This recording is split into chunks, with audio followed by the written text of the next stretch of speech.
See too many big changes, but let's be honest, Challengers is kind of a Wild West, and there you go, Valdes. Absolutely agree with you. Right from the get-go, we do see the vibe being taken away.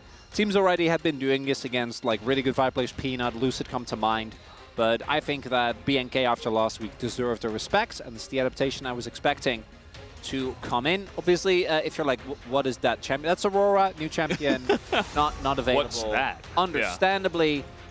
If you've played Swarm, then you know you've had a little bit. You can play her in solo queue. So if it doesn't get banned every single game, which it does. Yeah, also slated for some pretty heavy nerfs, as the Ezreal is actually going to get taken off. And I was wondering, because I know BNK aren't going to play it, but maybe they wanted to do the handshake, end up going for the Zeri, as Hannah has done many a time. So Tristana and Corki thus far making it through, and that's kind of what I was expecting. In a week, we might be like, no, never mind, they're still super busted. As a B1 Renekton, especially between these two players, it's back. Think, yeah, it makes a ton of sense, right? Yeah. It is a very hard to reliably counter. It also takes away the Cassante pick because it just the laning phase is too hard, and Meow is a really good Cassante. And Gnar is already taken away as well, so you might end up with something like a Cannon, and Meow, he's going to take a beating. He's a great Cassante player, but that's not going to be fun for him in lane. It's not going to be fun. It is comfort for him. I'm sure he's played this matchup probably over 100 times. Yeah. But is it going to matter is the question. I would say the answer is no. I do like that last ban Rumble just for what we were talking about, but also because Clear is a great Rumble. So you just can't really allow that into this team, as it's just going to be Zyra Yone. We had some changes, some nerfs, some buffs, all this different stuff. And guess what? It's the same... The same jungle. We got Yone back. No Tristana, though, which is pretty interesting, but it is closer. LCK teams are definitely resistant to change. So if we end up seeing Brand, if we end up seeing Nidalee, I would not be shocked whatsoever, even though Nidalee did get hit on this patch as well. We're gonna keep on going, right? And I think this will change, but I also think for these two teams, the meta honestly doesn't matter that much. We're going to look towards teams like Home Alive, like Gen.G, like DK as to what they're going to be doing. Their reads have a lot more strength and a lot more value compared to these two teams. These two teams just draft what feels comfortable. And I got to say, right now I'm loving what BNK have. You have a good damage spread, you have good setup for your Zyra, you have a strong dive combo already, and if the Zeri doesn't get taken away, which I imagine either they ban it or they pick it here on R4, you might get into some serious trouble. Yep, that's definitely got to be the ban here. Just take the Zeri away, unless you're going to pick it, as you mentioned. That's definitely like the main thing in focus right now, and I really hope that Nomshim is focusing in on that.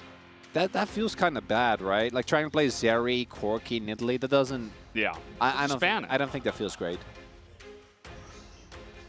I don't really see a good reason not to ban it. Well, it's just going to be the Ziggs takeaway. I mean, they already have Zyra for magic damage. I still think it's a good takeaway. Hannah has looked really good on Ziggs. And yeah, but he also looked great on Zeri. Oh, yeah. But I think they're going to pick Zeri. Yeah, I don't love it. Okay. I guess so. But that's my read. And I do think like Yone Ziggs is a really strong combo. I think Renekton Ziggs is still quite good. So I get that. Leona also taken off the board here. Counter pick for support is actually not bad in this scenario. So I think the Zeri pick is eminent, or you want to preemptively pick something that does well into the Zeri. There's also Kai'Sa available, right? I mean, that could easily be played by Hannah. I haven't seen him play it too much, I don't think, just because we've seen a lot of Zeri and Ashe. But could be another option for a dive comp. I think MF is actually one of the picks that is going to keep rising in priority. She did get a couple of buffs a couple of patches ago, and I think her laning phase is really underrated. So this, you can still go Zeri. Obviously, Hannah is definitely comfortable in the pick. It works well in this composition, but you're going to struggle in lane, especially because Gugur is going to have support counter pick. So you don't really want to blind something like a Braum, because then you're going to be in trouble. But if you pick like Nautilus here, then they pick Braum. I think Rakan is a good middle ground where you can go for stuff that makes his life harder, but it doesn't feel as much of a hard counter the way that it would be with Nautilus when the enemy picks like Renata. Yeah. The other part of this is Leona's banned, which would be a great pick into the Rakan, but Rakan feels just pretty either neutral or somewhat winning into a lot of comps, and basically, even if the laning phase isn't amazing, there's the Nautilus you were talking about. That's great. Yeah. I think Nongshim's still going to be really happy with this. I was actually looking. What I really would have loved would have been Maokai. I think Maokai support is still completely fine. I feel like we've dropped it off for no real reason, and is really good into the Rakan. Makes Rakan's life, again, point and click CC really hard. But then again... into the whole comp, honestly. Yeah, and the fact that you have Poke as well, and you have an MF, I think Maokai would have been amazing here. But I'm not surprised that Guger is just going to Nautilus. And Nautilus into Zeri. Nautilus and guaranteed hard engage. In the front line, CC for your Nidalee, CC for your MF. Still a good setup here. So I think Nongshim kind of pulled it back, the MF. A little bit out of the left field, even though we saw some of it, but I think it's okay. That Corki Nidalee, though, that's a Gen G special for a reason. Yeah. I don't think other teams have really looked nearly as good on it. It's not a lot of teams that can make that look strong, as you mentioned. I think that they're just kind of playing meta and see, you know, can it work? As a lot of fans coming down here to watch the games, and it is going to be very fun to see how this first match is going to go. I personally feel like BNK Furex's comp, it looks a lot like what worked well against really strong teams last week. So for me, I look at this, I'm like, man, they did it again. And they weren't really stopped. The Rakan on top of everything else as well is just team fight amazingness. It really is. Only thing is that Zyra, we have seen Zyra struggle a little bit as well, so we'll see. Can Nongshim punish BNK, or does the win streak continue? We'll have to wait and see, as BNK Ferex are the favorite team coming into this one, but who is going to pick up game one? Let's find out now.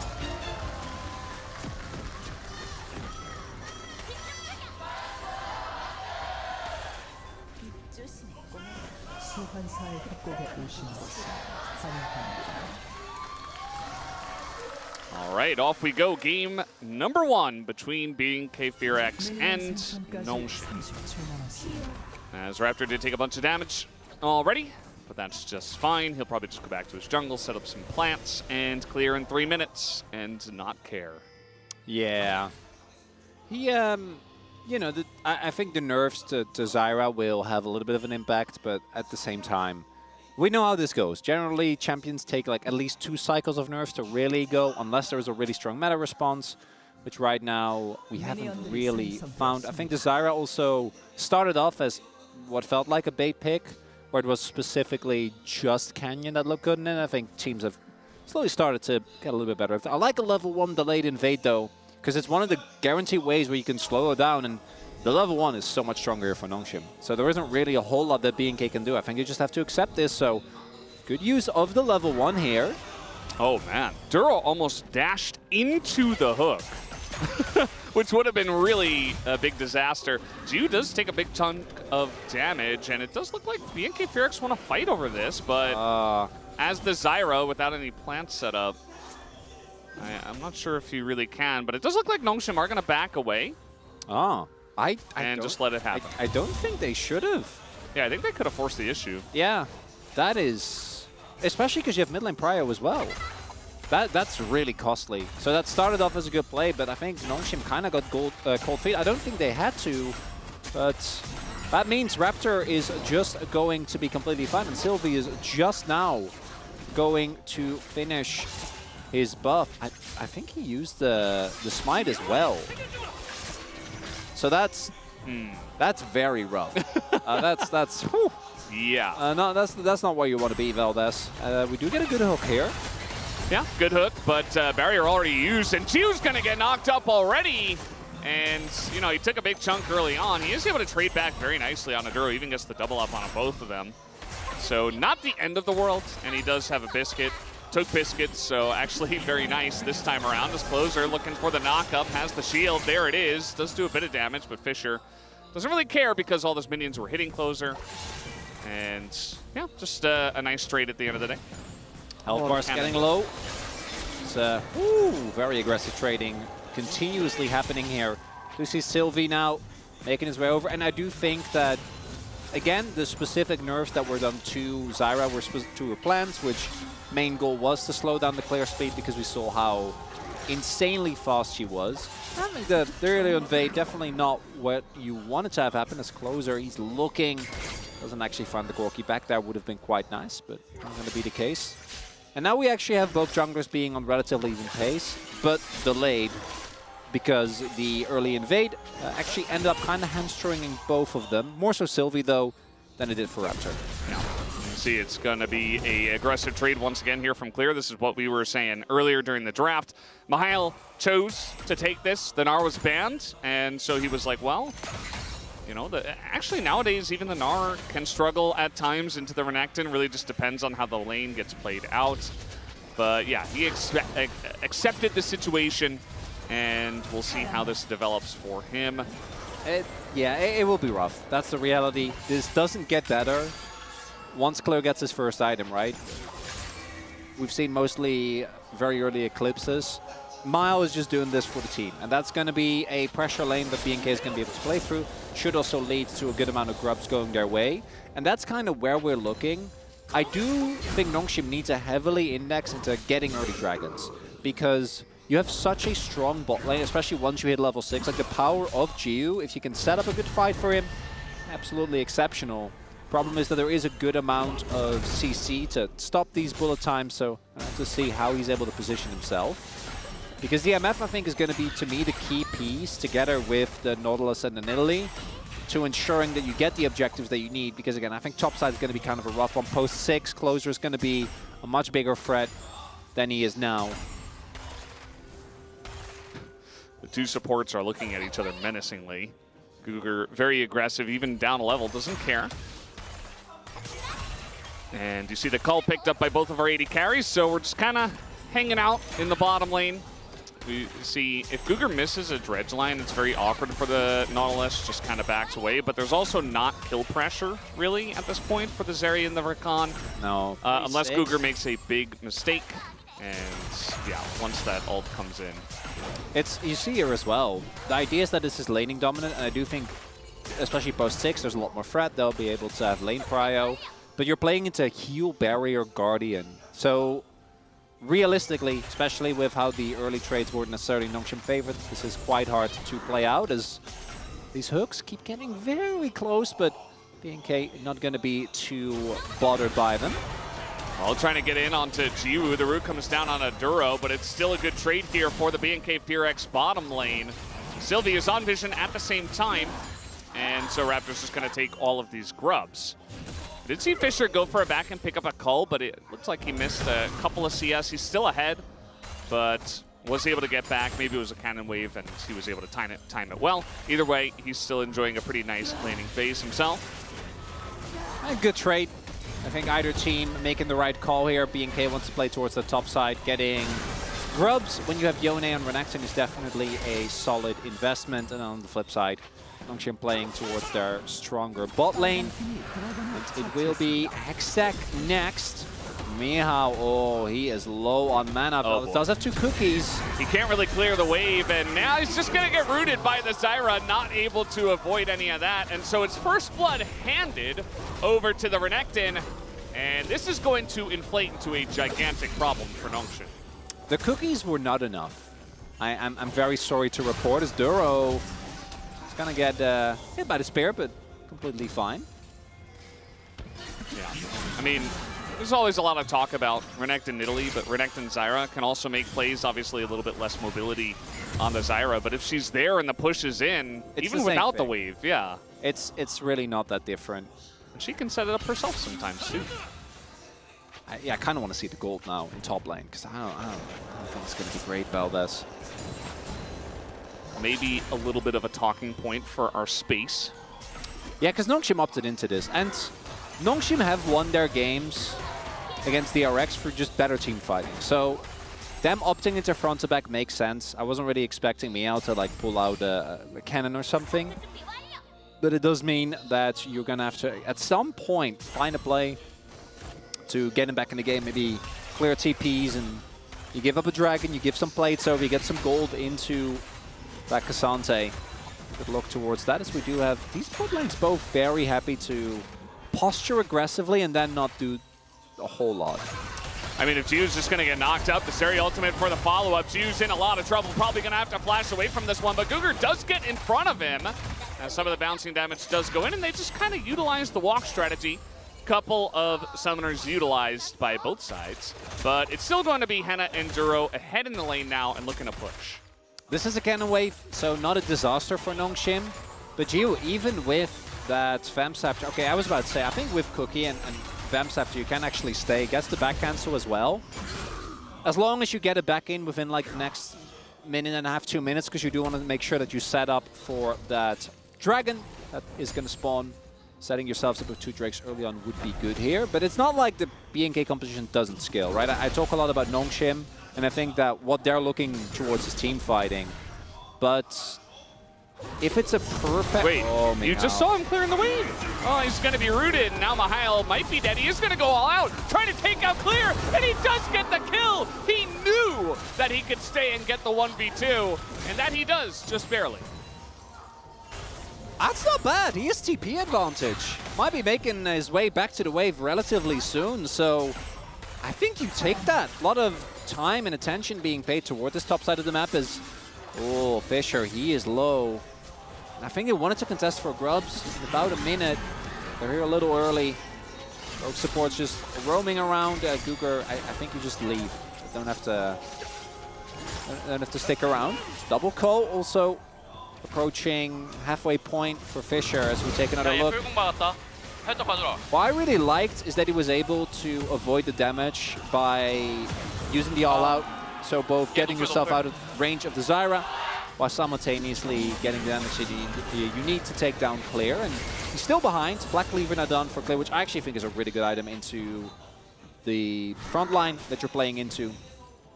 But does mean that, you know, his situation is a little bit better. We do now see the lane swap as well. And Nongshim really want to play for these grubs. Yeah, might just be able to pick them up there about to spawn, but take a look at this. A 1v1 down on the bottom side. Also a wraparound from Clear. And there you go. The Rakan goes in. You dive onto the backline. Sylvie is very low. He's trying to get out, but he cannot. Even Yone, closer, was looking for the follow-up there. And that's just a kill. Mihail does not get killed, but he gets pushed out of lane. And that's a couple of extra wins for BNK Pyrrhic. Really nicely done there by BNK. Identify a moment of weakness. And Clear with the big flank coming through. Also, Meow did have to flash, whereas Henna didn't have to invest his chase potential of the Zeri. Obviously something that is tough. And if Meow has his ultimate, Henna can never go for that. But nicely done there by Henna. Good punish. And then the topside play showing why the Nidalee is such a high-risk, high-reward pick. If you ever do get locked down, you don't even have what Zyra has, where you can, like, you know, throw down your plans, throw down your ult, and then you have at least some level of power. You just die. It's just completely not red here. And really nicely set up by Doro as well. Gets in with the Flash Charm to ensure that the setup from Clear can be there. And then they get the grubs, so 6 grubs. We'll see if Nongshim can go about this Drake, but because Mile also was bullied out of lane, gold lead for Clear hasn't really changed. Things are looking really good for BNK Belbes. Yeah, Close are able to get in, sneak a plate to his side as well to shore up a little bit of that small, tiny lead, I should say, going towards Fisher. So just trying to get wins across the board for BNK Pyrrhic. They're going to get started here on the second Drake. There is a chance of a Chemtech Soul. Ox is here. We'll see what happens. But it is going to be the first Drake going to BNK. It does feel imminent, doesn't it? It kind of does, yeah. I don't know why. Could be Ocean. No, it's Infernal. Okay, nicely done. I'm glad I primed the Ox. I prepped him. A fun He was dragon. ready. That's nice to see. Yeah. Very happy about that. It's actually Ox's favorite dragon as well. Because you pick up the Cinders. It's a fun little mini game, yeah. What's your... Because we know Atlas, minus Hextech. I think Hextech is probably the best. Yeah. Right? The gates are pretty cool. I think it promotes more action. The Drakes are the best, so you get even more action. It's a very based opinion. Yeah. I think it's the popular opinion. I think right? I mean, maybe it's Infernal still for most people. I feel like that's just left over because it was known as the strongest, especially before Hextech was added. So it kind of has that tenure as a dragon. I put it like third. I like Mountain more.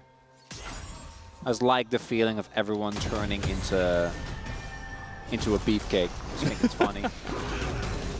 League of Tanks. Yep. And Henna just going to dash out of the way of that ult and use the barrier as Guger just hooks the wall.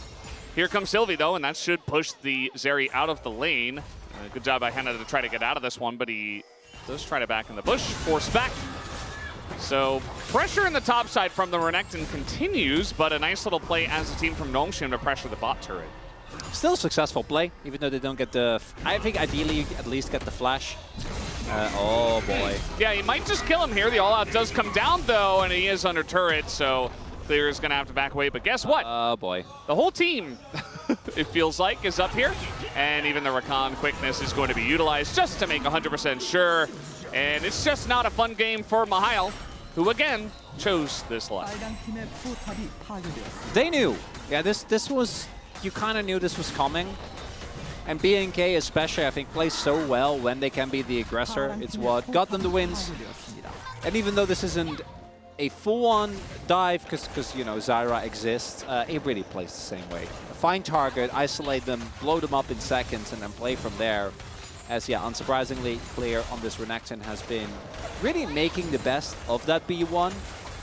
And Renekton, when he is this good, always becomes this type of champion. Yeah. And unless you have a really good cannon in your back pocket that just doesn't feel like there's a lot of stuff, Gnar obviously was banned away, yeah, that consistently does well. I'm wondering if eventually we're going to see like Gragas come back. Yeah, that's the thing. I feel like teams aren't prepped yet to deal with Renekton and dominance. They will be prepped. They will bring out other picks, but just not right now. I just wish... Because this happens to so many champions, because so many of the champions that are good and competitive like just need a buff or two or enough stuff to get nerfed. Yeah. Like, we've learned these lessons. We are a region that has been known for Renekton B1 yeah, for a really long time. So we should... We just copy your old homework.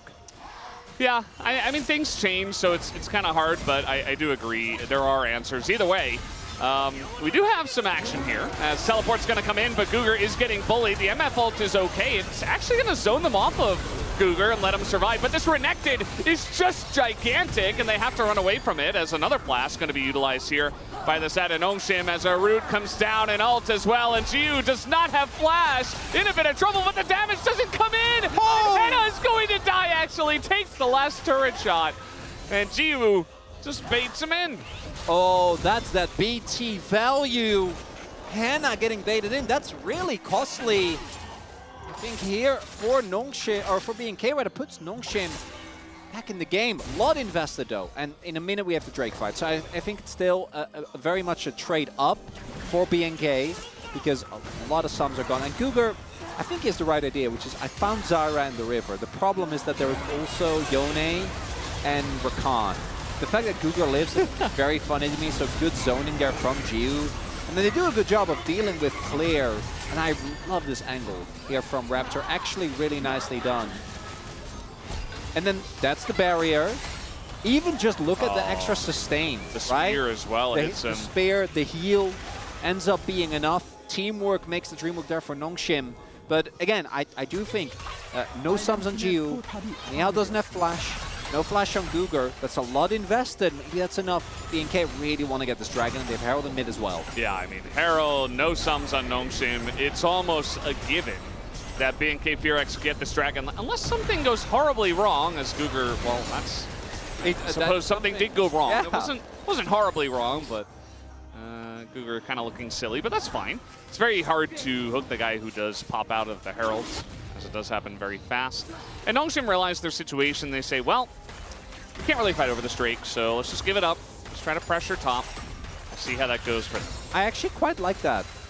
Given that you don't have your sums, that they're like, no, we're not going to risk it. We're playing into Yone, Renekton. They have flash. Rakan has flash, and we don't. So, surprising level of level-headedness here from the Noodle Boys. Doesn't mean it's good. Still, BNK getting the Infernal, and I think I don't have to really highlight why BNK getting more damage is good. Their composition stands or falls by, do we blow up a target in time? And yeah, you have frontline, but frontline isn't going to mean a whole lot for Nongshim when everyone shreds through in seconds. Yeah. Like, you have Black Cleaver, Leandries, add Blade of the Ruined King, and Infernal Dragons on top of that.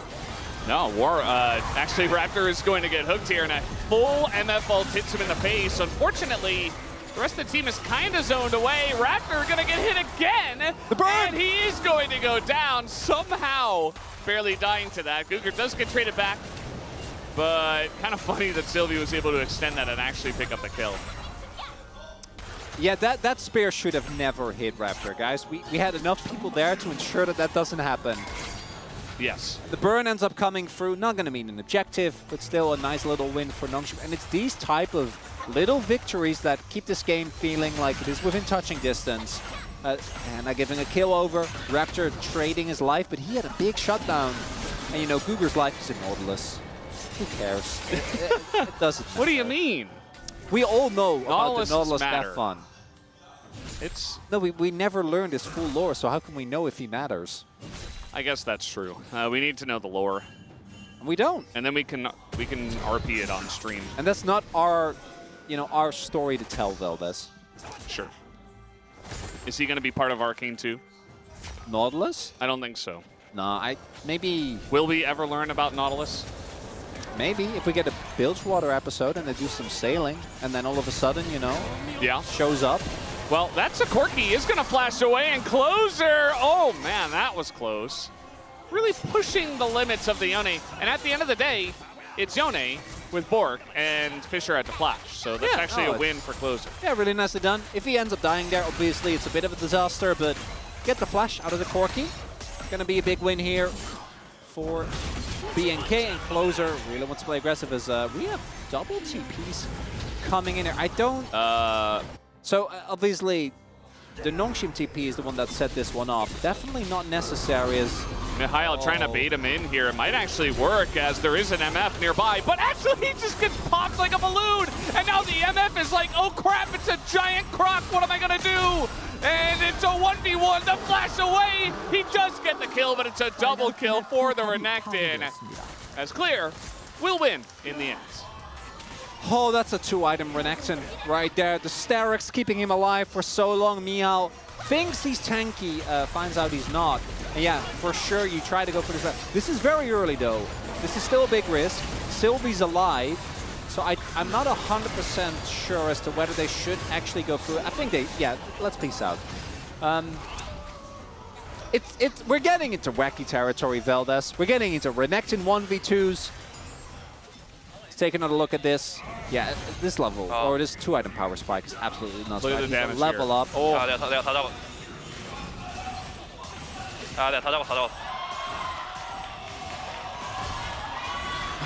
Question mark ping. Conqueror fully... The fact that he was Raptor as question close, mark pinged him. Yeah, the fact that he was as close as he was to actually just straight up living throughout that as well, that would have been a backbreaker. Yeah. But I guess Gio gets the shutdown, so it's something. Yeah. Let's give him that. I just, it's just Renekton is back. We had Cassante, Skarner got nerfed. Renekton was remembered, and people just started to play him more and more. It's also AP jungle meta, so it's like... It's AP jungle meta, you want to play Renekton every single game. It makes sense, I guess, because nobody can really beat the Renekton in lane, and lane is very important, and you can utilize your AP jungle so well with Renekton. It just feels like a win-win across the board. I'm just happy, and I know that I don't want to jinx anything. This is very early, but we get a game without Tristana. I think we should celebrate that. I think we should collectively be happy about this as another attempt and another... maybe yes, maybe no. I don't seem to be too sure. Say it ain't so. Well, they're actually looking for the engage here. They are going to try to go on to Guger, but that's a double Yone ultimate. Catches the Cassante, who just gets ripped to shreds. As Fisher doesn't have flash, but he is just able to kite this one out as Renekton, after he uses his slice and dice, not able to get in there. Big double up, but yeah, at the end of the day, still 2 more kills to the side of BNK Fearex. Nongshim continuing to try to pressure. They do have the health bar advantage with this Infernal Drake up. As Closer not going to hit the knock up himself, and BNK Fearex realized that we might have to stay around and try to deny this Infernal. So they TP clear in. They just... Okay, How do you how do you win the fight and then use TP and still lose? And the answer is, Clear is a raid boss. We saw there as well, right? Like, he's levels up. Look how little damage he takes from all these AD champions. Admittedly, he's not going to kill it. As we see, this starts off pretty all right, but it's specifically Closer's ult that I think really ends up being the difference maker. So much damage comes down from the rest of the team as well. And then look at Clear. It doesn't take any damage at all. But then I think it's like a spear hits and a double tap hits. And the rest of BNK will die very rapidly if they get focused. As, yeah, not a shocking turn of events that we see GU be on the top of the damage charts here.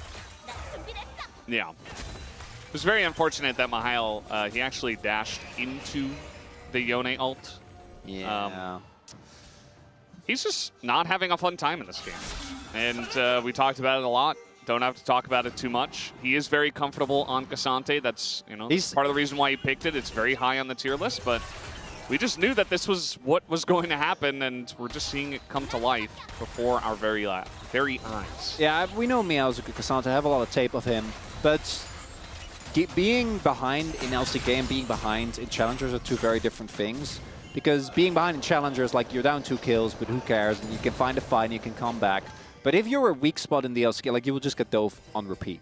You know, the punish game, I think Peanut is always my peak example of this. Yeah. Where if he identifies that you are vulnerable, you're not playing the video game. And I think that's really where we see the difference here. And I think BNK doing a really good job of exploiting that inexperience, particularly on a pick like the Cassante, where it feels kind of counterintuitive because of how tanky he is.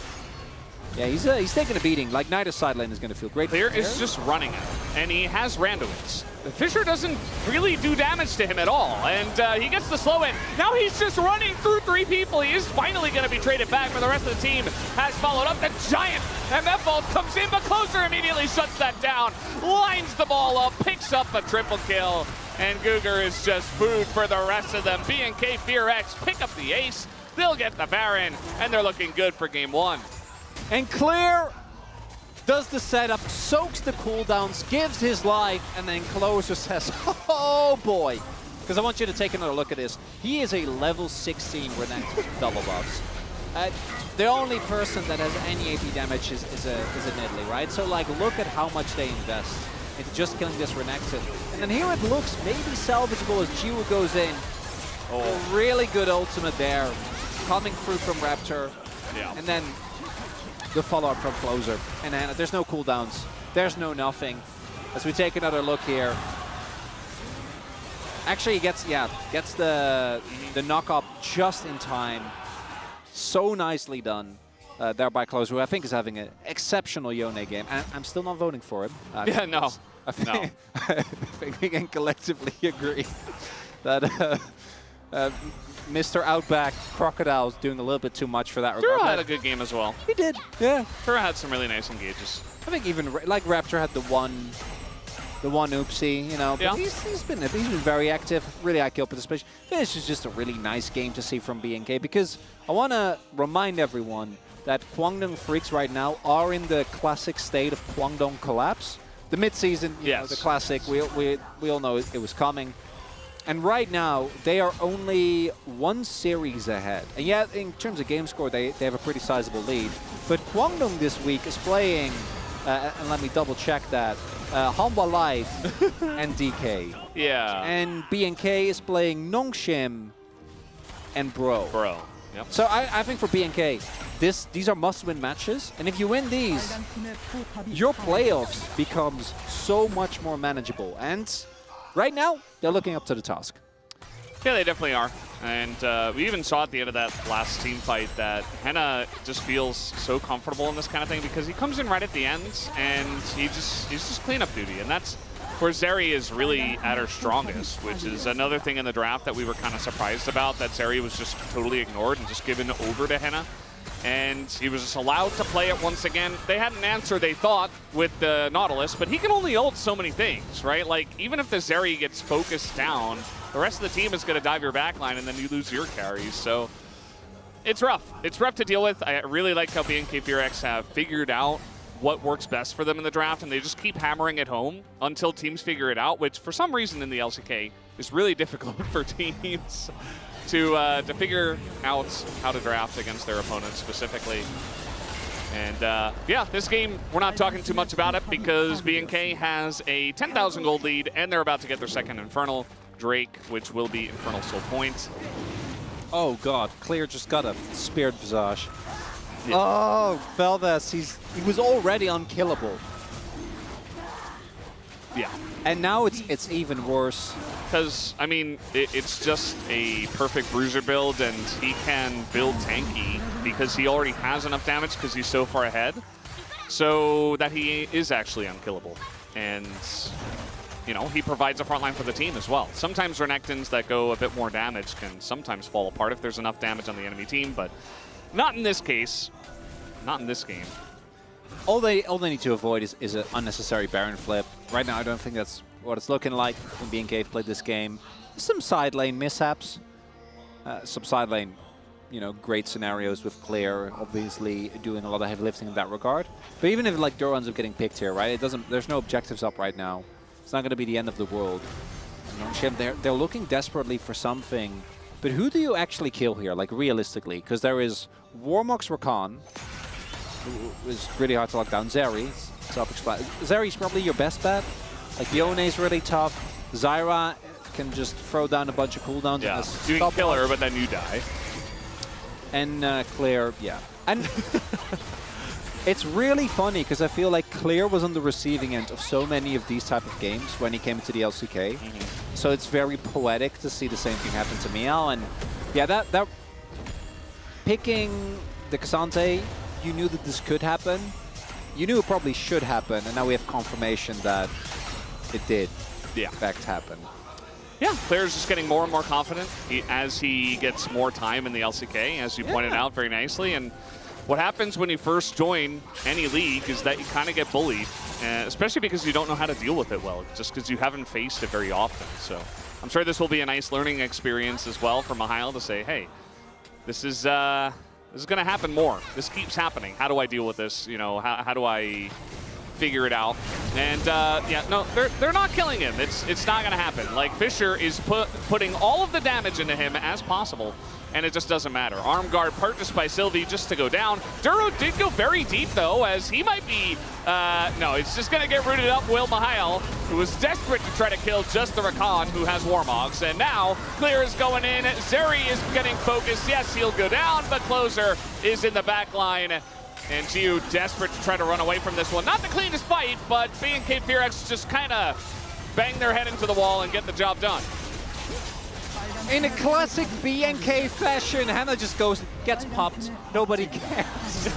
Doesn't change anything. Oh no, and we trying to ult in front of them, that's not going to work out. He's got GA as well, and that's going to be the end of the game. I haven't even talked that much, but I think we see here as well with how far behind the front line was, particularly Miao. Like, Gio just never had any space. There was always someone there to cancel, and man, what a game from Clear. After a week where he already, I think, did a really good job of making his team look a lot better. He's continued level up, and then getting the B1 Renekton, that's one thing, but then not just getting a lead, because I think those first like 1-2 kills, that's fine. But the problem is that after that, Miao both needed to get it together, and we've seen Renektons, you know, try to take 1v2s and fail and just lose their lead, kept building upon it, kept expanding it, and became a completely unmanageable monster. Yep. Just build, expand, and defense it, a wise man once said, and he just kept expanding and expanding, and there was just way too much money. All the bases, all the minerals. Yeah. All of SP and gas. He almost did the most damage in the game, but there were actually a bunch of people who were up towards the top, including Closer, Fisher, and Jiwoo. But damage numbers did not compare to the amount of gold that was in the wallets of that man right there and the rest of his team on the side of BNK Fearex. So that's going to do it for game number 1 as BNK smashed them. We'll see if game 2 is any different. But first, we're going to take a break and have the space to break down that wonderful first game, and we'll be right back.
규현이가 막아줘. 아 내가 포탑 낼게. 리퍼 높여? 높여. 라인이 오긴 한데. 아 왔어. 라인 왔어. 이거 내가 마크할게. 포탑만 쳐봐. 났다. 잘했다. 탑 너무 근데 이겨놓은 거 아니야? 한판 잘하다. What they go for in terms of their first pick here? Because I feel like a lot of the bans are going to stay the same. Yeah, just copy the homework. Oh, okay, ban Renekton, that also works. Might not want to prioritize it the same way that BNK did. Yeah, I think the only team where we saw teams pick red side and actually made sense was Genji DK, and that series doesn't really take place in the observable universe. It's like a whole different thing going on, so in that regard it makes sense. Rumble. Wait. And on blue side. Why? I don't know, and I'm not a fan. I mean, the only reason you would do that is if your top laner is not ready to play it. Yeah. That's the only reason. And now that gives a free ban over to BNK FearX. Yeah, that's not great. I'm a little sad at seeing that. Rumble really does feel like he should be exclusively a ban. On the flip side is, wow, the Poppy actually going to come through. I think you should have just banned Ashe. Yeah. Like, what are we going to pick that the Poppy is so... Dive. Yeah, well... yeah, but they didn't... like, I'm not crazy. They didn't do anything about about Poppy in the last game, right? They didn't, but the Nidalee got picked third, so I guess they didn't, you know, they weren't going to ban at first rotation, I suppose. Although they did do that here, which is kind of interesting. Gnar was banned in the last game, but this time it's available, so they say, well, it's not Renekton into K'Sante, but if you want to play K'Sante into Gnar, you can do that as well. And Clear will be picking up that Gnar, as well as it looks like a Corki for closer. That's not Dive. Very telling that the Corki priority remains the way that it has been, whereas the Tristana still nowhere to be seen thus far. Might be an Azir angle here for Fisher, something that we've obviously seen traded back and forth a lot. The Braum, very early lock-in here, and I think it's quite interesting because you can ban away some of the rougher matchups, and picking only a counter-pick support does feel a little bit dicey. Fisher really loves weird hovers. I don't know if you noticed this in the last game as well, but I like a player who's a born entertainer. I think Azir is the most likely here. K'Sante also would make sense based on what we saw last game. Although I imagine Meow is in comms, although he's not talking a whole lot, but he should be in comms going, guys, please don't do that to me again. That wasn't fun. I don't want to live through that life. It's going to be the Lucian instead, and I said this before. I wish Lucian and Braum were reunited. They were best buddies for a really long time, and I still think that it actually is a really strong double up that you can go for. Not going to be the case. Obviously, it's going to be Ashe Braum, which is a top tier bot lane. We do see the Maokai locked in here, BNK, so they are swapping up their strategy, Valdez. That's a little scary. Yeah. I'm not sure how I feel about it. I think that on paper, these three champs together are excellent. You know, you create a ton of space. You already have Corki, which is a top-tier mid-pick, who loves to have Maokai to disengage for him. Not the easiest lane for him into that Lucian, but we'll see how that one goes if Fisher is up to the task. And now we're just getting a lot of AP stuff banned away here. AP junglers taken away. The Zyre taken down, and then the Ziggs as well stolen from Henna. Henna not allowed to play it. Still think that there was only one team, ironically, which was DRX, if I remember correctly, that actually utilized the Ziggs the way we love to see it. But Henna has looked good on the pick mechanically. Nidalee, just let him have it.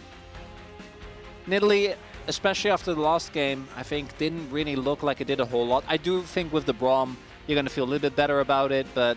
Ashe Arrow. You got some setup, but yeah. I mean... I truly, from the bottom of my heart, like Renekton Nidalee makes complete sense. But playing an AD mid and Nidalee, if you're not guaranteed winning lane and invading, it just doesn't do anything. Like, you need to set up just a burst. I don't think brings enough. And what is the lock-in going to be here? They didn't really take too much away. The Renata, I'm a little bit baffled by. I don't even think Renata is that crazy into the Braum. You know, it's not like you're playing Nautilus. Looks like maybe they just wanted to deny Kalista Renata, but the Senna is available, and so you know who also got buffed on this patch? Cho'Gath. Cho'Gath, yeah. How about a Senna Cho lane? That sounds fun into Ashe. No, it's not going to happen. But Senna is going to be picked. Could be Senna Maokai. Could be. Wouldn't hate that. Senna Maokai, or you still got Senna Naut, you got Senna Ornn. Probably is going to be Senna Ornn. Senna Kench. Yeah, Kench isn't real. Hey, man. Although, to be fair, if you leave open Vi, then Senna Kench is the way to go. But you didn't, which I think is good. Ivern going to get locked in here. Another look that we are really expecting from Sylvie. It's going to be like Kennen, Aatrox. It really feels like both teams want to keep their distance from each other, but BNK Fearx does it better. I just, I'm not about the Aatrox. And I think this is where we start to see, or where we really see Mihao's inexperience specifically, is that I think his Aatrox and his K'Sante have looked good, but not picking K'Sante is definitely the right call. There it is. Senna Mao. Yep. Brand comes through here for Raptor. I think a good call. One of the things that we are going to see is how well Raptor can do, especially now that he's flanked by a slightly weaker Corki. But for me, I look at the Nongshim comp and it's a little bit all over the place. I think that at that point... Yeah, the Aatrox is very out of place. So what you would have wanted, ideally, is Jace. Like, Jace is the best. You have Braum, you have Ivern. If you can play Jace well enough, I think you lock Jace here. And this comp looks great. Right, it looks cohesive, the matchup is much better. I think the problem is just that Miao is a challenger player, and if he tries to pick Jace and he dies twice, then the game is over. But that is a really, really big win for BNK. I think you have an unmovable brick in the bot lane, you have a winning matchup top. So it's only the mid lane matchup where I'm a little bit worried for them, and I just don't see Fisher really pressuring Closer in the 1v1 that much. Yeah, I agree with you. I don't think it's going to happen, to be honest. And, I mean, we might see a little bit of damage coming in, and maybe he gets ahead by like 10 CS, but I don't think it's going to be enough to change the way the game plays out in a big way. And see right there, she's got the Korean version of the SATs in 113 days. Oh, boy. And yeah, she came here from Busan. Those are a big deal. Yeah, 113 days, you might say, oh, that's pretty far away. No, that's very close in Korea. Not a lot of time to study for that test. And she's still here, so BNK, you owe her to get it to 2-0. We'll see if it happens here as we hop into the rift for game 2.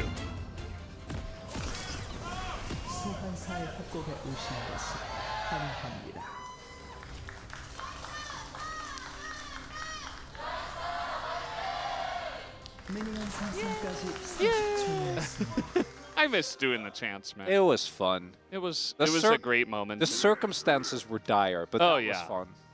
It was we made a good time out of it, I guess. At least. I love Senna Maokai. I'm glad that it's getting picked now. I feel like it's been so underappreciated even when Senna was top tier. Yeah, Senna actually, let me just take another look here. For a while there, Alistair was actually he was our highest win rate champ that was picked very often, but he actually fell a little bit to 65% win rate before this week. And in fact, Senna is the highest win rate champ that does get played the most, currently at about 70% win rate. Only played 17 times, 12-5. Yeah, I think Senna hasn't, if I remember correctly, didn't really receive any direct nerfs. The meta just shifted away from her. And let's not forget that she was by far the most broken pick in the entirety of Spring. That sent Nautilus lane. Still the only thing that beat Gen G in the LCK. Yeah. In this entire year. Still. The whole year. Yeah. It's to be fair, like Gen G lost 2 series the whole year, so you know, there's not a lot of tape in that regard. And they lost games along the way, you know. Yeah, true. Yeah, MSI lost a bunch, obviously, at the almost reverse sweep coming through from TES. Yeah. So, you know, I mentioned the Cho'Gath, but also, especially at level 1, if you get hit by Winner's Bite, any kind of melee support that's a tank is just going to sit there and take damage. So it's not going to be fun for Duro, especially early on, but just in general, Ashe Braum is very obnoxious. So This is just going to happen, and it's going to be about how well he can stave off that pressure. I actually would have really liked if BNK went for the same tech we've seen Gen G go for, which is that on the first buy, Henna and Duro both farm. So you just go longsword, because realistically, Maokai is just going to miss CS. Because this wave is going to crash. It's going to be really hard to get everything that you want. And we'll see, but a lot of poke is going to come down. Duro is not going to be able to get a lot of the minions, so I really like the second buy to come through, or first back, second buy for the support item to come through. Oh, just look at this wave. It's just going into the ether mostly.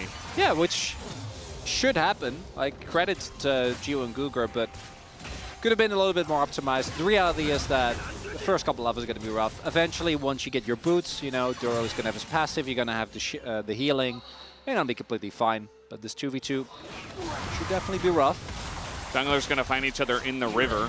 The brand, in general, a good matchup into the Ivern, especially once the team fights begin. Because you have a bunch of brushes and stuff, but what if Brand just throws an ult in there? Everybody's trying to group up and huddle around these brushes and get shields and stuff. Ivern can shield a lot of that damage, but the Brand as well will get a lot of value. Yeah, I think it's really interesting. It can go both ways depending on how well the Brand is doing, right? Because if Ivern gets accelerated, has a very early redemption, then your early ult's not really going to get a whole lot done. But as you're saying, at the same time, if you do group up into Brand, that's his favorite thing. There's a lot of setup here for BNK, and I think that this composition very different from both what they ran last week and what they have looked the best on.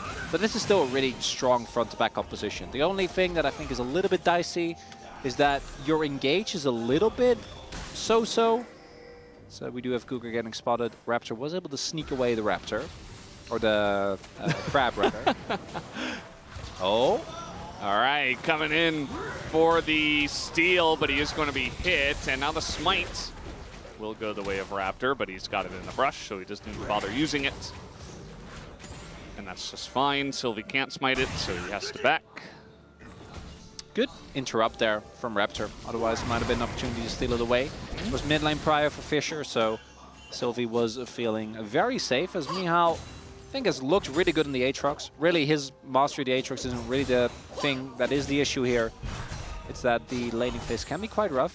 Looks a lot better, though, than the Cassante matchup did so far. Yeah, I mean, in general, I think the Aatrox can sustain up pretty well. He can hit the mini Gnar a bunch, but it's still Gnar, who will put on pressure into a lot of melee matchups, pretty much all of them. And we talked about this lane as well. They're exactly even on farm. Closer did have to go for the plated steel caps first, but he looks like he's having a great time. Here comes Braum. Gonna try to help out with that a little bit, but yeah, Closer definitely totally fine. As we do have the Gnar ultimate now, and now Raptor coming on in, but that is going to be the flash out of Mihail. And so just gonna get that value there. Raptor gonna immediately start up the grubbies, and yeah, Brand. Brand is by far the most satisfying grubby guy. I think out of any jungler, it feels smooth, it goes quickly. So we do have Closer taking a little bit more damage than I think he was looking for, but Hannah has made the roam just to ensure that they get this topside objective. They might even be able to rotate towards Dragon. I think the biggest weakness of Ivern is that his objective damage is it's not good. It's very slow, so he does need to set up from the rest of his team. Just auto the Dragon from the brushes. You'll get it in like 2 minutes, eventually. BNK Pyrex, they get those 2 grubbies, or 3 rather, and Nongshim, and their bottom lane is coming over here, but maybe potential to poke on in here. Duro just gonna run towards the Ashe. Now he has to commit. He goes on in, but this is a 3v4 BNK, and that's just gonna be Duro dying for seemingly not a big reason. Although now that Raptor's here with level 6, he really wants to throw that ult into the brushes and maybe even steal this one away, as there's the ult, gonna do a bunch of damage, and now comes out of the smite fight, and it goes the way of Raptor. BNK Pyrex, I didn't believe in them, but they extend the fight, and now they're getting some big value. So many low health bars, as down will go Jiwoo, and even Fisher is gonna have to flash away from this one. Raptor just on the hunt, looking for more. That's one more W, not gonna get it done, but still an eventual win for BNK Fear-X. Well, take that. Starts off looking very sussy with Doro going in. If you have ult or flash, you can make that play. But he had neither, so he just got focused and died. And I understand. He was baiting them. Well, so eventually that's what happened, Valdez. But I don't think that, you know, he probably could have done that. And you know what? Honestly, if your main priority is to get the dragon, then this is actually what you need to do. Because they would have gotten it definitely. If you look at the minimap, it takes a little bit of time for Raptor to arrive. And if they had just focused, maybe the call was just for Doro to sacrifice himself, because that's really how it looked like. And here, obviously, we're getting a ton of value there. They get the dragon. Fisher's taken out of the fight. Was that a sapling as well there? That was still waiting in the brush? I don't think so. It was the jump just a tick from the passive from the dragon onto Guger. And then he extended that as well. It just like added up. And the arrow is going to sail wide, as they do not commit to it. But Mihail really under pressure here, as Henna's already on the roam towards the top lane. We do have Sylvie nearby. He's level 6 as well. Bit of pressure in mid at the same time. Fisher really trying to put on some damage with the culling. Closer looks like he does not have Valkyrie, or he's not going to use it, and just runs away. Yeah, we are leaving Duro alone, and he's not having the best of time here in this bot lane. So ideally, I think BNK wants to try and make a play towards Mihail. But he has a lot of safety brushes, and Sylvie still in the general vicinity. Still going to get bullied out. I don't know if they can actually get the kill here. I don't think they'll get the kill, but they just rotate everybody up, and it's going to be 2 plates going towards BNK Fear-X from the top lane. Yeah, but I think you'd still take that. I think Duro might have to back here, meaning Gio should be able to get at least another play. And this is the problem because of the protection against lane swaps. It's always going to be really hard to trade evenly in plates. Although thus far, we're able to do so. In this game, least early on, looking relatively close. I'm just looking at the Nongshim composition, and they need to build out the lead on Gio and Fisher, because for this comp to work, Nongshim need to have prio in lanes, because if they're not first in objective, the comp doesn't actually do it doesn't do anything. There's not that much poke. There's just burst and a lot of DPS and really good zone control. And that's about it. So if they're not to an objective first, if they lose control of the lanes, then I have a hard time seeing how they're going to fight back for control. Yeah, I do agree. And as it stands right now, Fisher got the 1 kill. And we do have Ju farming up pretty well. But it's not quite enough to get your team in a substantial lead where you're going to be ruling all these objectives as they do come along. We do have another opportunity at a Chemtech Soul, by the way. Cloud was first, Mountain is second. So just, you know, little PSA for everybody out there listening, just in case. And BNK Fear-X, they're just going to get to work on the second set of grubs. And it doesn't look like Nongshim can do anything about it. No TP available for Fisher yet. So the timing here really nicely done by BNK. Just going to get their 6 grubs. And, can we get the cancel? Yep. That's big. Very nicely done. That's going to be a lot of plates going over here to Fisher. A lot of minions being lost. So BNK do have to pay a price. Guger's just going to go in and face check. They do have an Aatrox in, but the timing is not good for Nongshim. Drew in a bit of trouble himself. He's not even going to bother to flash. And Sylvie gets the kill, kind of unfortunately. Feel like you would like that either on Ju or Mihail. But at least they do trade the kill back. Meanwhile, Clear is just once again getting to work on this top turret. Things are not the best for Duro. I think the previous play, good stuff. This play, getting the teleport cancelled by, you know, your opponents. That's one thing that's a little bit sad. But then also going in, dying. I think there was an opportunity to flash there. I don't think he had to go down. If he flashes a little bit earlier, could have been a big moment. As we take another look, teleport. Yeah, I think he could have walked into the brush. He didn't, and then Guger just walks up here. I'm not entirely certain why. I do think with Grom, a lot of players get this, I am invincible because I have my door. But do you think he leveled his door? Oh, I'm sure he didn't. Can we go ahead and ask Ox to check the levels of the Braum? I don't think it would have saved him in this case, but perhaps could have gotten up to 50, no, I think it's 45% damage reduction instead of 35. It's 3-1-1 right now. So yeah, so it's leveling Q. Well, it could go 3 points into Emax, but I don't think that's, I'm not optimistic on that one. Don't think so. And it is Chemtech Soul, as, sorry guys, I did distract Ox. That's my fault. I'll take the blame for that one. And Jiwoo is just going to be pushed out of lane. Speaking of being pushed out of lane, Mihail does not have World Ender. Somehow that wallop is going to miss. Expecting Mihail to run back into the middle of the lane. But at the end of the day, it's still an Aatrox under fire. And we also have BNK Ferox looking for a bit more. The arrow is only going to save him for so much, but Closer not going to overextend. Meanwhile, he already did overextend as the rest of Nongshim did rotate down and got his flash. Not too bad a trade. You'll take that. But not great. I think Gook could have held on to his ultimate there, but obviously was just trying to look for the quick 1-2. It's tough though, because Jiwoo was already effectively taken out of the fight, so I don't even think, even if you hit the ultimate, that there's necessarily a way. It won't matter too much. I think it should be close to up when we actually get to the Herald fight. And we have been told, unfortunately, by Yundo that it is in fact QMax Prom, which always makes us very, very sad. One-item spikes now done across the board outside of Jiwoo and Duro, respectively. He put 4 points in Q now. Yeah. He's just going to max it. Yeah, that's what I said. Yeah.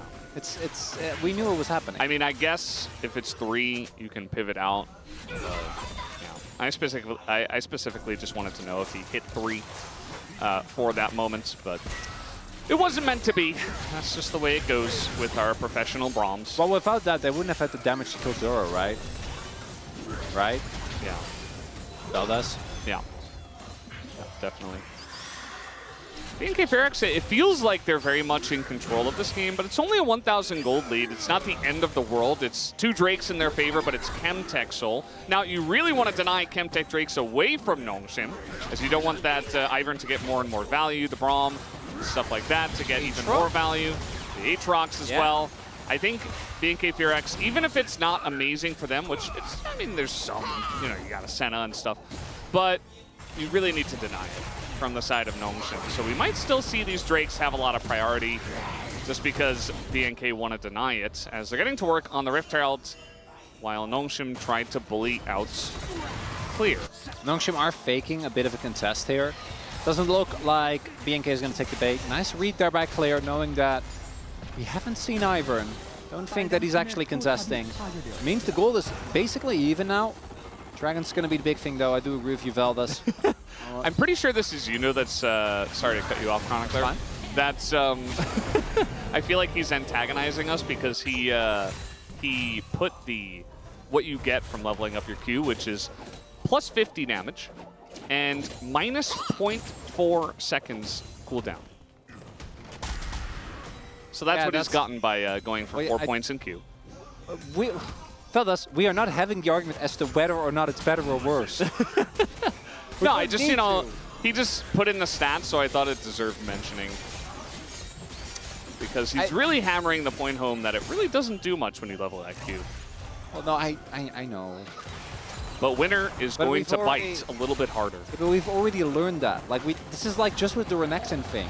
We've learned these counters. We don't need to relearn them. Yeah. We should know them. But for some reason we don't. Fisher's going to lose that trade. Thankfully, he has Ivern to help out, as now the TP is coming in, and they're in a really rough spot. The arrow is not going to hit, but I think Closer's still in a bit of trouble. The Senna ult will help out him. Mihail flashes, but he can't even get the knockup on a Closer, and now he's just dead. The Aatrox alone, not able to do anything, as now we have the Nature's Grasp coming in. Not going to hit anyone, actually, but the root is going to hit Cougar. And they will back away from the fight. Just the kill on a Mihail, but it feels like a big one. Yeah, some questionable flashes there, I do want to say. I think Miao's obviously taking the cake. We still got Gnar available. Clear trying to go forward. He's going to hop in as well. He does hit 2 of them. Jiwoo avoids it, but the rest of the team is not, as Sylvie is in a lot of trouble. Going to get hit in the head by a house. And down will go the turrets. Meanwhile, we've got Closer pushing mid, and they're not even done with this fight. As Nongshim trying to step up here, Clear not able to do much, as for some reason he didn't get over the wall. And the Lucian is down a level and is losing to Corki. Oh, Mihail. That's a bit of a tilter. I gotta say. I think I should have not thrown as much last game, so I'm gonna try and get the reset. Definitely way too overeager. desperately wants the reset, ends up going down. Then Hannah has another questionable flash, which is what I was talking about earlier. So that's Braum. Engage Senna, anyone? Yeah, definitely not a fan of that one. But crucially, we do have Cougar, you know, securing some vision, but a lot of poke still comes down. I think Jiwoo playing very far forward here. Yeah. Ends up having to... Oh, God, what happened here? But actually, it's being turned. Nongshim able to get that kill. There's the reset. Now Duro's in a bit of trouble. He's got to run away. Is Duro not quite able to run from the Aatrox as this brand value is just kind of getting out of control. Everybody burning, but it's still a couple of kills to Nongshim. And some very low health bars, though. So BNK trying to stand up for this Drake. Is that enough to get them the Chemtech Drake? If they can start stacking the Drake, it's going to be absolutely incredible. Really what they're looking for. I've taken a good amount of damage. Mia also getting some much-needed gold influx this time around with that kill. And this is one of the key things with Ivern. He really forces you to relearn your kill windows. Because if you go in and he shields in extended trade... He tried to ward the brush, 100%, I'll tell you that. And the Rift Herald is going to be used as an engage tool. Here comes the Senna. That's Hannah. Engage Senna is back, and he's just going to crash into the wall. Now, they might try to group up and use it to push and maybe get a charge. But this is Ivern we're talking about. Speaking of relearning stuff, it's kind of hard to get free pushes, although Nongshim might just let it happen. No, it's not going to charge. And, yep. Now, Mahal on the run just has to use World Ender. As this game is, once again, it feels like we're kind of going off the rails just a little bit. You know, the train teetering and tottering back and forth as this happens, chronically. So, I get the willingness to see a 3-man Gnar win, though. I mean, like, whoa, we got to take that one. But Ivern's there, so... probably shouldn't unless you have guaranteed follow-up immediately. Not the case. Still, I think that whole sequence is the end of the world for BNK. I think BNK is still looking fine, but I would advise them to exercise a little bit of caution. I think 5v5s is really where you have Nongshim beat. If you are playing this type of skirmishy style where the Braum and the Ivern are going to have a ton of value, it's quite hard. Really for BNK, I think. You can't play traditional front-to-back.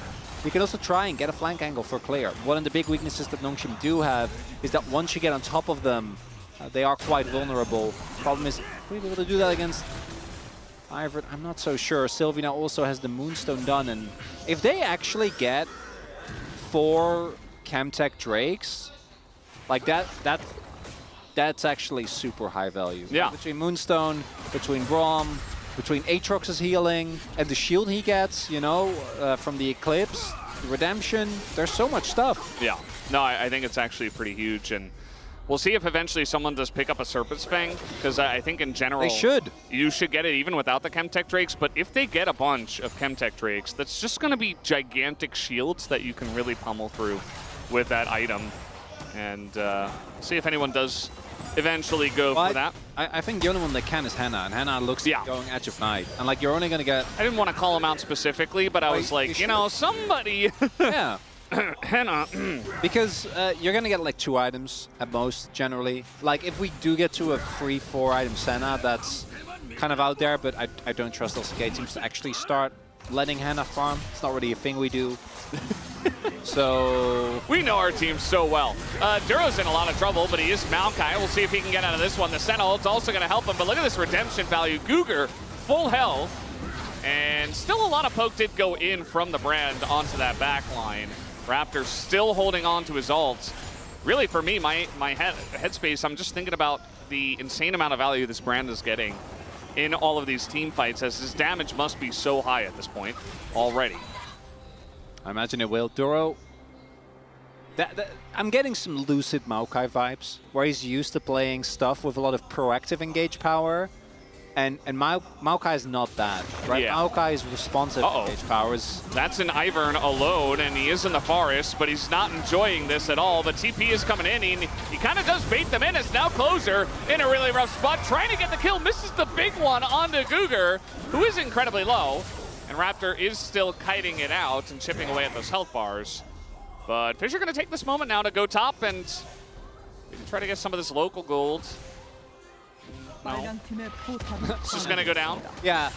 They don't want to take the risk. They have a okay amount of vision, but not great. So there was an angle there for BNK to collapse on him. And if he dies, then they probably get Nash. So wanted to play it safe. I gotta say, I think we're starting to see why BNK is only drafting dive. Yeah. Because guess what, Valdez? Corki isn't a dive champion. Well, they're playing it like it is. And it makes sense, like, given how successful they've been. But we are very deep in the enemy jungle, okay? That's not where you should be. I'm trying to think of a good movie analogy. I don't know what I first thought was Tropic Thunder, but that's kind of how the whole sequence felt. I'm not gonna lie. I see.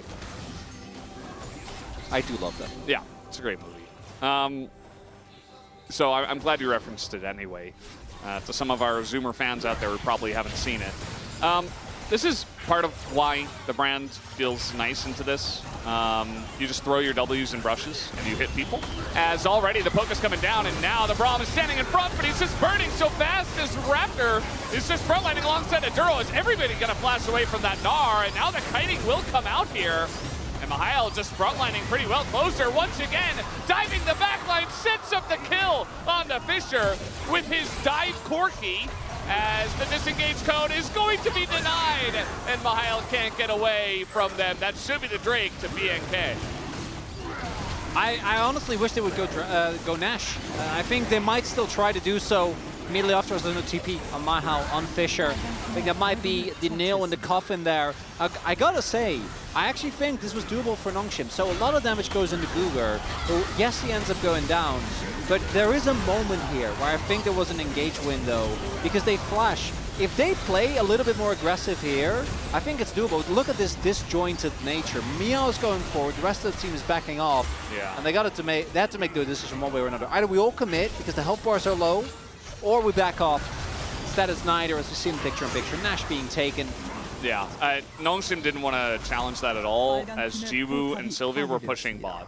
It makes sense. Yeah, they had no TP. There was no way that they're going to be able to make anything happen. It's also Ivern. So if it was like Nocturne, I'm like, got a 50-50 it. Yeah.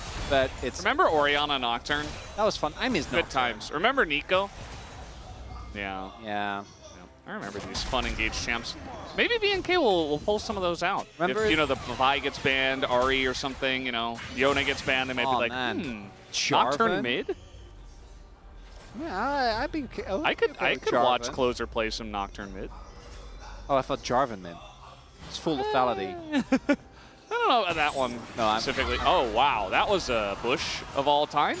There were a lot of people in there, and Closer does find them. And that's why plants are bad for League of Legends. Anyway, BNK Fearex are going to push mid with their Baron buff. It was a nice little try at a gank rush from Nongshim. Have you even thought about the repercussions of taking these plants out of the environment, Valdez? Like what that would do for the ecosystem? That was fine before they were there. They're very necessary. I don't think so. We can add more brush. That'd be fine. I don't know. To make up for the impact. I think we have just the right amount of brushes. Okay. Well, Ivan obviously disagrees. Yeah. Maybe in a different game. And they're trying to siege, but it's not actually going that well. It's kind of difficult to siege still into the brushes, even with the brands. You can throw some stuff in there, but you're not 100%. Even if you chip them down, you know, they have a lot of sustain. They still have the shields from the Ivern. And so they're just going to rotate down to the bottom lane and try to take this inner turret. But I do wonder if BNK will be able to crack the base. They'll be able to take down an inhibitor turret. And with everybody backing now, kind of feels like they don't believe they can either. No, they're just going to accept that this was all they got. Might be looking for like one more final push, but don't think there is a whole lot to be found. Next Dragon still 2 minutes away. So I think we're going to have just a bit of trekking through the jungle. You know, pushing some waves. Doesn't build in the Serpent's Fang, does it? No. Yeah. Yeah. Well, there is a lot of healing. You have Brand. You have Brand. Well, what's better than one anti-healing item than 3 anti-healing items, Chronicler? because of course Gnar need one as well. I'm telling you, it's not gonna matter in this game. But this is one of those scenarios where I'm like, yeah, guys, come on. This isn't that. Like, Brand is obviously one of the best in the game at applying the passive. Yeah. Well, and Serpent. Okay. It doesn't matter. It doesn't matter for this game. It's irrelevant. We shouldn't be angry about it. We're having a good time though, mauling over it. So it's good that we got to raise the point. And BNK Fearix did utilize a little bit of the end of the Red Bull Baron power play to take the mid inhibitor turret.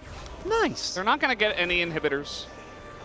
But even if they did, it's just the mid inhibitor. I thought maybe they would stick to bottom and try to get the bottom one because that would be really nice for the potential Baron that would spawn in 2.5 minutes. But then again, you know, if they take bottom right now, they really want to focus on this Dragon, which the bottom one is easy. You can just push that out and go straight to Dragon, rather. So they just elect to play it very safe and spend all their money on anti-healing items. Yeah. Yeah, I don't know about this. Like the clear one, I'm like, you know, not everybody can build like Showmaker. Oh man, that guy, I will trust him over probably maybe Chovy. I feel like Chovy is also very in tune, but Showmaker to me is the golden standard of whenever he does some tech, I'm like, oh man, that's so smart. Yeah, that's so well thought out. Oh boy. We are starting to see Sylvie struggle a little bit. Raptor, man, the poke of this Brand. This is the thing. I mean, you think you're safe in the brushes, but you're not, because Brand just spams in the brush with his AoE. As now the engage, though, from the Braum is only going to hit Maokai. Meanwhile, Jiu is going to get poked out a little bit, but the poke advantage does go to Nongshim. Yeah, it's the shielding coming through. If only they had an item that could negate it. We do have the bot lane wave getting pushed in. Duro is going to be able to TP into this fight, so not too worried. I don't know if Nongshim have the time, but again, if they set up an objective, this composition is insanely obnoxious to play into. I think they might be able to get it. That's a bounty as well if they do.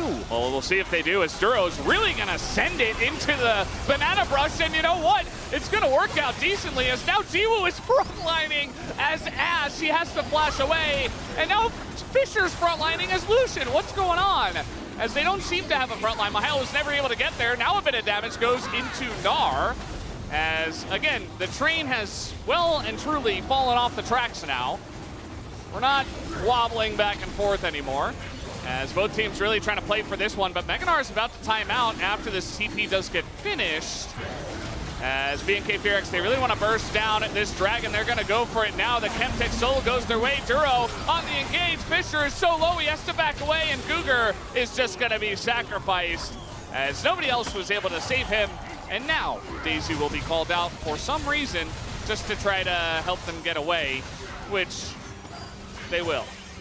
Oh, that was a desperate time, call for desperate measures. I think Mihal honestly might have wanted to try and like TP behind them. He did 0 damage in that fight. He was getting matched by Clear, and Nongshim doesn't actually really have a front line. Like, obviously Guger is the main thing, but you can saw that they're like, oh, we're moving it. No, we're getting poked. Move back, because they don't have engage, which again is why it's so important to get the setup. They didn't really manage to do the damage they needed to, and with this second Nash, I think BNK are about to lock in their 2-0, continuing their trend upwards in the standings and making a case for why they should make the playoffs. Because if we look at this again, I think BNK actually play this uncharacteristically patient, which is really cool, because this is not a team that generally you think of when it comes to patience. Gio, as you point out, not the best positioning, ends up having to flash right from the get-go, and then they still have a good amount of healing, so these health bars aren't too bad.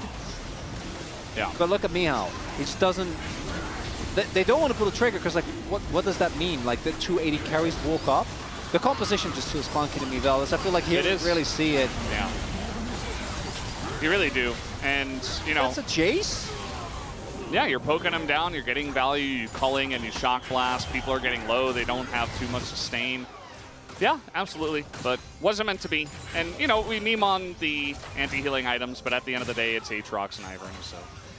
You know, they're just trying to really cut back on all the healing, and in an extended fight like that, you can see that it should have gotten some big value, as we do have a Dirk.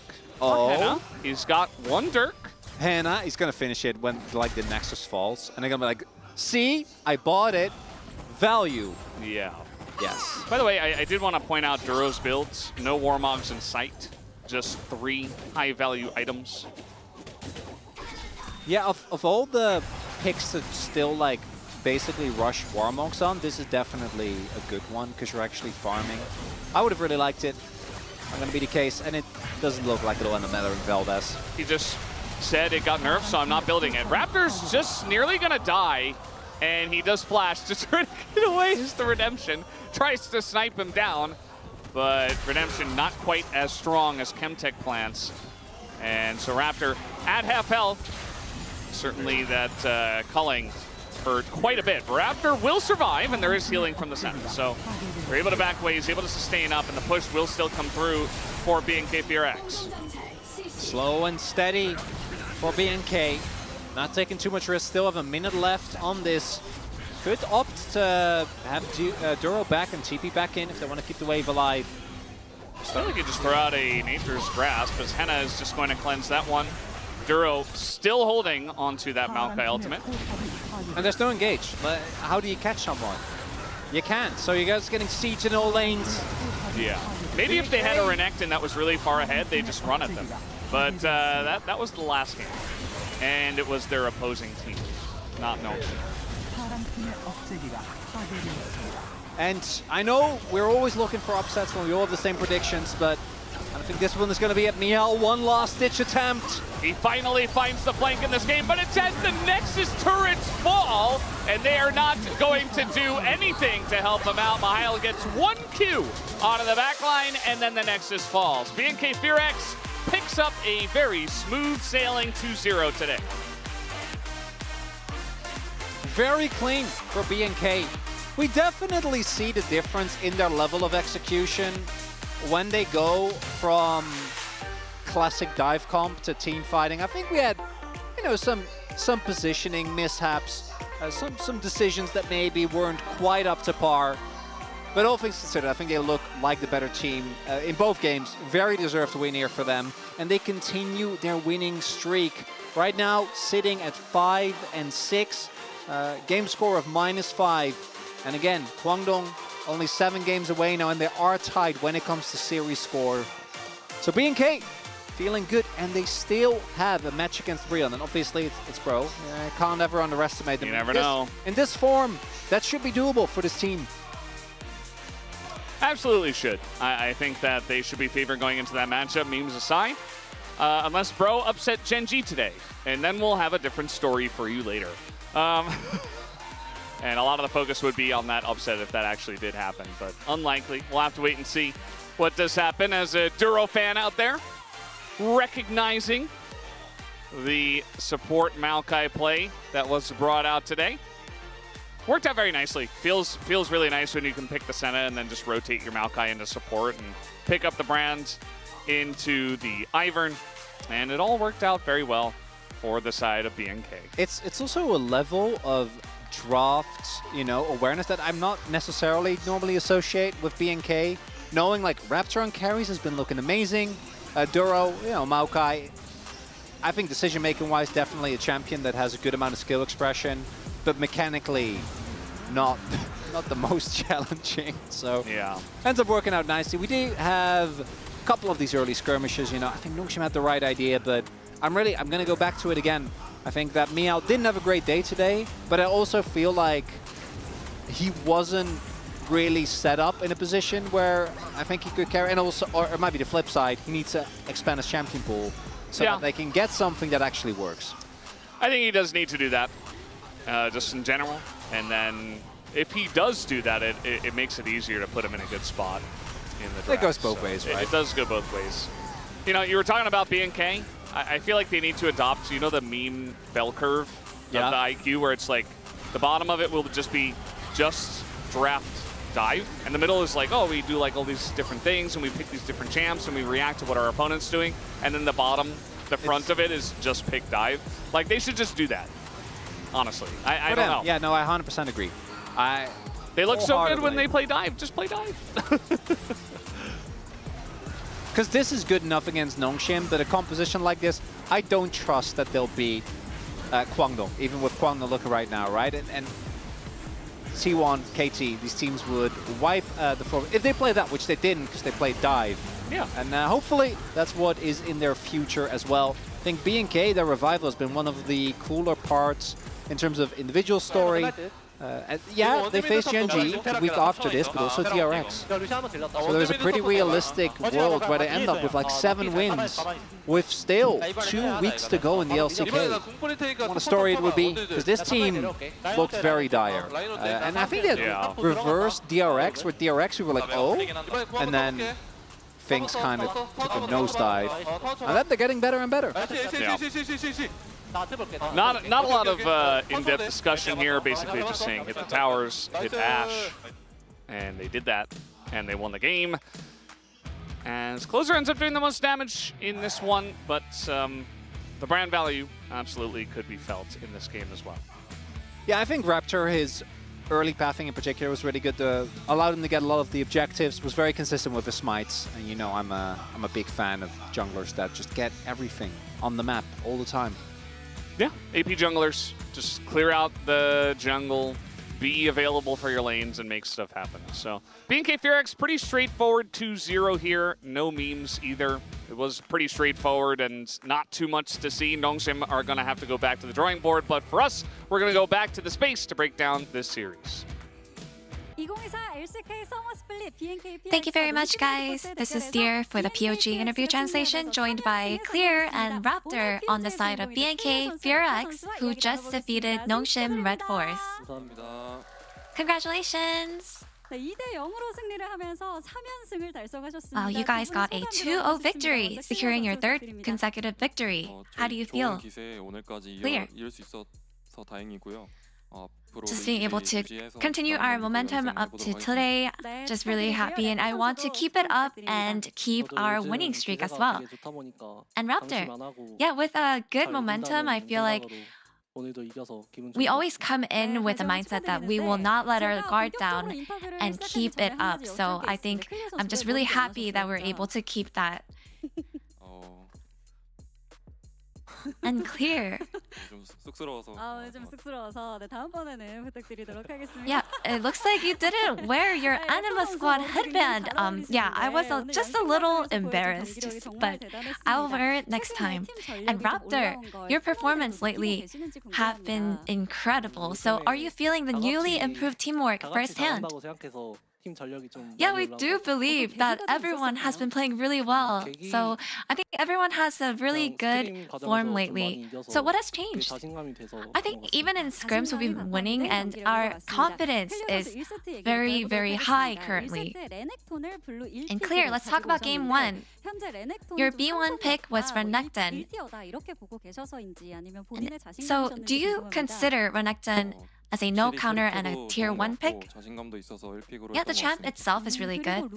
And I think it's just a champion that I'm just really confident with. And in patch 14.14, Absorb Life rune got nerfed, but was it still usable? I think normally in the laning phase, on that page, I think Absorb Life is better above, it's just better compared to the other options that you have, so I just had to go with that. Clear, in game 1, do you know how many solo kills you got? Yeah, I got 4. So yeah, let's take a look at the replay of all those solo kills. How do you like your solo kill replays here? How do you feel? You know, I actually didn't know that Misfortune was coming here, but I was just fighting and I noticed that, you know, just her HP bar going down. I knew that I could win eventually. And what about here? You know, I was just hitting the enemy and then they looked like it was they were getting chunked really fast. So yeah, and this was a 2v1. Yeah, I was just hitting them and I realized that I could win. I feel like I definitely did really well in game 1. Raptor, you must have felt so reliable with Clear on your side. How did it feel? Yeah, he was so trustworthy. I feel like he had really good comms and he was really helpful overall. And Clear. Closer's Yone plays were great as well. Cloud Templar was actually so impressed by your synergy with Closer. And as the leader of the CL in the name household, anything you want to say to Cloud Templar? 멋있는 그런 느낌이기 때문에 좋은 것 같아요. 한 말씀 해주시죠, 킬템의 You know, 인정하고 좋아하는 분인데 이제 또 그런. I definitely have a lot of respect for you, and I'm really glad that I have CL in my name, just like you. And Raptor, in Game 2, you flex-picked Maokai support and went with Brand Jungle. Was this an intentional swap, or is it just something that you came up in the spur of the moment? I wanted to use Maokai at first, but after sort of constructing the composition, we realized that we didn't have enough damage, so we had to make a little bit of adjustments. And Raptor, in AP Jungle got nerfed in patch 14.14, you picked Zyra and Brand regardless and really performed with them.